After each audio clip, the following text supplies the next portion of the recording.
ከሌላ ስርዓተ ኮከብ አንድ አወዛጋቢ ፍጥረት ምናልባት ባዕድ ፍጡራን ጭኗል የተባለ አስፈሪ መጓጓዣ ወደ ስርዓተ ፀሐያችን ገብቷል። ሰላም ውድ ቤተሰቦች፣ በዛሬው ፕሮግራማችን የባዕድ ፍጡራንን መኖር አለመኖርን ያረጋግጥልናል ወደ ተባለው አስፈሪ ፍጥረት ጠጋ ብለን በዝርዝር እንቀኘዋለን። ከማየታችንም በፊት ሳይንሳዊና አዳዲስ መረጃዎች እንዲደርሶ ቻናልን ሰብስክራይብ በማድረግ ቤተሰብ ይሁኑ። በረከት ደሳለኝ ነኝ። ወደ ዛሬው ፕሮግራም ያለፍኩ። ጊዜው የፈረንጆቹ አቆጣጠር ጁላይ 1 2025 ነበር። ሳይንቲስቶች በሃዋይ ሰርቬይ ቴሌስኮፕን በመጠቀም ወደ ሰማይ እየተመለከቱ በነበሩበት ጊዜ አንድ አስፈሪና የተለየ ብርሃን በስርዓተ ፀሐያችን እየተንቀሳቀሰ ተመለከቱት። ለመጀመሪያ ጊዜ ሲያዩት በሩቅ ያለ ኮሜት መስሏቸው ነበር። ነገር ግን ጉዳዩ እንደ ቀልድ የሚታይ አልነበረም። ተመራማሪዎች ድጋሜ ሲመረምሩት አጅሬው ፀሐይን የሚዞርበት ምንም አይነት ኦርቢት አልነበረውም። በተደጋጋሚ በመመርመር ከዚህ ስርዓተ ፀሐይ እንዳልሆነ ደረሱበት። ይህም አካል ከዚህ ስርዓተ ፀሐይ ያልሆነ ሶስተኛው በሳይንስ የተረጋገጠ አካል ነው። ታዲያ የዚህን አካል ከዚህ ስርዓተ ፀሐይ አለመሆን እንዴት አረጋገጥ ነው? አብዛኛዎቹ የስርዓተ ፀሐያችን ኮሜቶችና አስትሮይዶች ፀሐይን የሚዞሩበት ኦርቢታቸው ሞላላ ነው። ነገር ግን ከመቶ አንድ እጅ የሚሆኑ ከሌላ ስርዓተ ኮከብ የሚመጡ ኮሜቶች በፀሐያችን ስበት ኃይል ሲጎተቱ የሚያካሂዱት ኦርቢት ሃይፐርቦሊክ ኦርቢት ይባላል። ይህንንም የሚያደርጉ ኮሜቶች ፀሐይን አንዴ ብቻ በማለፍ ወደ ጥልቁ ህዋ ክፍል ይመለሳሉ። ለምሳሌም በ2017 ኦumuamua፣ በ2019 ደግሞ ቦሪሶቭ፣ አሁን ደግሞ በ2025 3I አትላስ በእነዚህ ኮሜቶች ሊመደብ ይችላል። በ3I አትላስ 3I ምህጻረ ቃል ምንድነው ብላችሁ ይሆናል። 3 ወይም 3 ይህ የአሁኑ አካል አይነት ኮሜቶች በሳይንቲስቶች ከተረጋገጡ ሶስተኛ ዙር እንደሆነ ይነግረናል። ነገር ግን 3I አትላስ ከቀድሞቹ ሁለቱም ኮሜቶች እጅግ በጣም ለየት ይላል። ከቀድሞቹም ግዙፍና ብሩህ ሲሆን ብርሃኑም እጅግ የተለየ ነው። 3I አትላስ ከጁፒተር እንኳን ርቆ በነበረበት ወቅት ነበር የምታይ ጋዝና አቧራዎችን ማውጣት የጀመረው።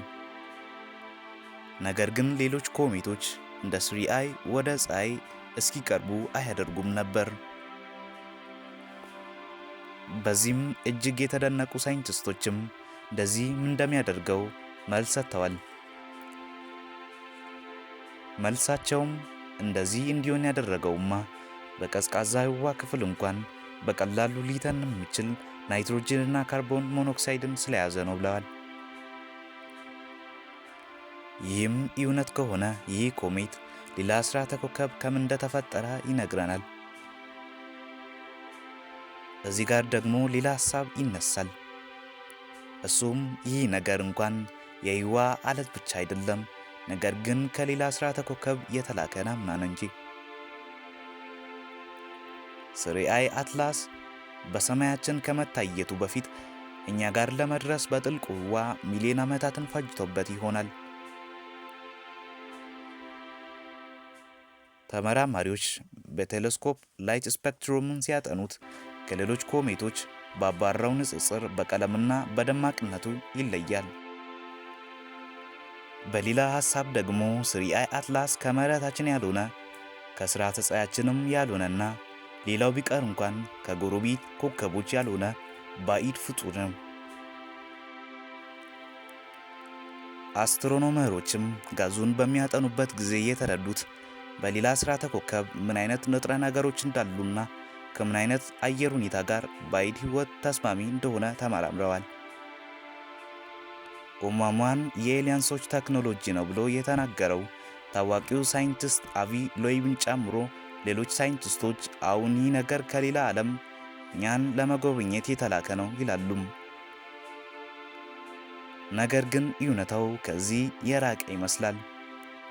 ይህ ተጓዥ ስሪአይ ማለት ነው በቅርብ ርቀታችን ካለች ፕላኔት ተወልዶ በሚያሳዝን ሁኔታ በስበት ኃይል ምክንያት ከስርዓተ ኮከቡ ተገፍቶ በጥልቁ ህዋ እየተንከራተተ እኛ ጋር የደረሰ አሳዛኝ ኮሜት ሊሆን ይችላል። በአሁን ጊዜ ስሪአይ አትላስ ከስርዓተ ፀሐያችን ሊወጣ ነው። ከቅርብ ጊዜ ወዲያም በህዋ ጨለማ ክፍል ሲገባ የማናየው ይሆናል።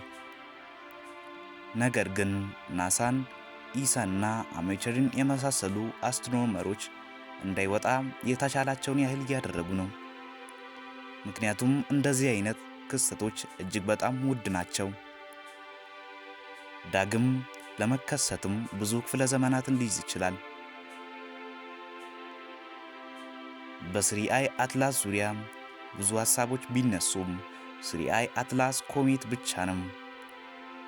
ይህም የሚያስረዳን ዩኒቨርስ ውስጥ ያሉት አካላት የሚገናኙና ስርዓተ ፀሐያችን ተነጥሎ ብቻውን የሚኖር እንዳልሆነ ነው። ቪዲዮን ስለተከታተላችሁት አመሰግናለሁ። ቪዲዮ ካስተማራችሁ ላይክ በማድረግ ሐሳብ ካላችሁ ኮሜንት ላይ በመጻፍ ቻናልን ሰብስክራይብ በማድረግ አበረታቱኝ። በቀጣይ ቪዲዮ እስክንገናኝ ሰላም።